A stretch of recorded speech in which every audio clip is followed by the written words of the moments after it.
Hey everybody, this is GGB. We're going to be getting to our Saturday games, baby, and this is what it's all been waiting for. Thursday and Friday, they were mere appetizers, and this is the real slate, right? Is there the most great football games this week? No, weeks 1 through 3 normally kind of suck, but we do get some good non-conference matchups, and let's start with probably one of the best, if not the best. Clemson LSU's up there. Games of the week, and we got number 1 Texas, who went 13-3 last year, traveling to number 3 Ohio State, who went 14-2. Ohio State favored by 1.5 points on Fox. Quinn Ewers went 293 of 445, threw for 3,472 yards.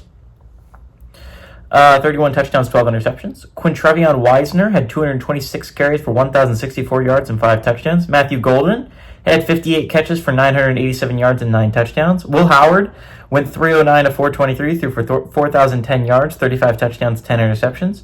Quinshaw Judkins had 194 carries for 1,060 yards and 14 touchdowns, and Jeremiah Smith had 76 catches for 1,315 yards and 15 touchdowns. Texas is 2-2 against Ohio State all time. Last game obviously went to Ohio State this year, mind you, in 2025 in the playoffs. The home team is 0-2 when these two teams have played. One possession, Texas is 2-0 in, and Day is 1-0 against Sark, and Sark is obviously 0-1 against Ryan Day. This is a really interesting game.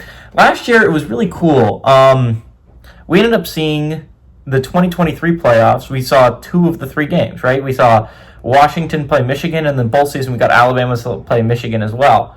Unfortunately, we did not get to see a rematch of Washington-Texas, but, it's pretty good. So we have a lot more playoff matchups coming out of the 12 team, right? Like a lot of games where 2 teams played each other in the college football playoff. This is the only one I think that we get a rematch in, and Texas-Ohio State is arguably the one you would want a rematch in. If you're going to rank the college football playoff games last year, it would at the very least be top 3. I think it would probably be 3 for most people. I think most people, the best game of the college football playoff was Arizona State-Texas, and then the second best game of the playoff was Notre Dame-Penn State. But Texas-Ohio State was a great game as well, and Texas is going to want revenge. I understand that these are not even close to the same teams. The only player I listed for Texas that returns is Wisner. The only player I listed for Ohio State that returns is Jeremiah Smith. Now, both not nobodies, I'd like to point out. But this is a game with a lot of new players in it, and for that reason, I'm kind of leaning Texas, right? Now, these are 2 teams I expect to be in the playoffs. If you checked out my college football playoff video, you know I have Texas as my number 1 seed and Ohio State as my number 4. I think this game is going to be between 2 teams that are going to finish in the top 4 and get that bye. But I like Texas here because Arch Manning has played football before. He got some time last year when Quinn Ewers got hurt, which in hindsight was a very, very good thing for Texas, right? Like, Texas was given then the opportunity to get Arch Manning used to that position, right? And he threw a lot of balls. And so that set them pretty well up for the future, and they didn't lose any games during that stretch. And so that was big.